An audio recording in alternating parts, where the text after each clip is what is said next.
عاملين ايه يا حبايبي؟ جبت لكم وصفة جلاش باللحمة المفرومة، طعم مختلف وشكل شيك، طري من جوه ومقرمش من بره، وسهل في عمايله.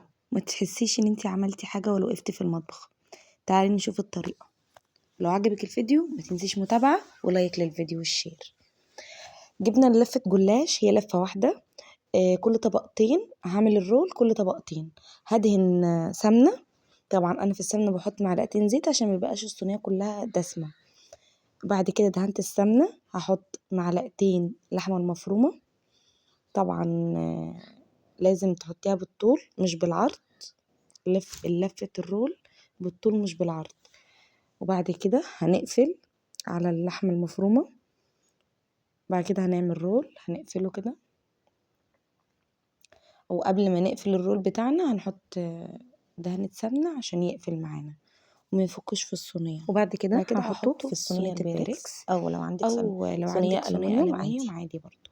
بعد كده هبدأ اعمل في الرول اول رول. طبعا اللفة هتعمل معايا 5. لفة الجلاش عملت معايا يعني 4، بس انت لو حبيتوا تعملوها طبقة طبقة تمام، بس هتبقى معاكي خفيفة في اللف وهتتقطع معاكي، فخليها طبقتين طبقتين. تيجي تقطعيه هيبقى كتير معاكي في الصينية. تاني رول انا حبيت ان انا اقفل من الجناب بصراحة، قلت اجرب كده واجرب كده، بس لا عملت رول واحد بس، وبعد كده كملت ان الجناب تبقى مفتوحة. انا عملت رول مقفول من الجنب ورول هتلاقي الحروف معاكي مقرمشة لما تيجي بعد كده عملت كله مفتوح، يعني في رول كده لما قفلت لا هيبقى كله. بعد كده خلصنا، عمل معايا 5.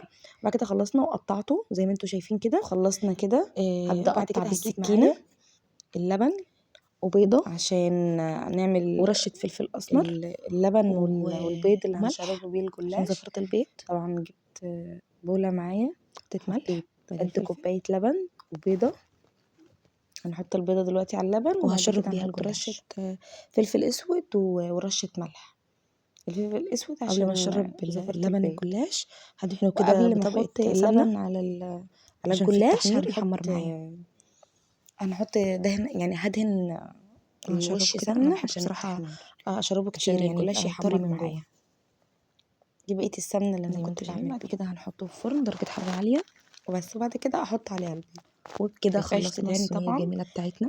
بعد ما تحطي اللبن معايا وقت خالص كده مش هيتشرب معاكي الجلاش السمنة. وكده حطينا، وهفضل اميله شمال ويمين كده عشان يتشرب كده قلبه، عشان قلبه يبقى طري في التسوية. وهنحطه على درجة حرارة عالية. وبكده خلصنا، ويا ريت يكون عجبكم الوصفة، ويا ريت بقى لايك وشير لزوزو في المطبخ.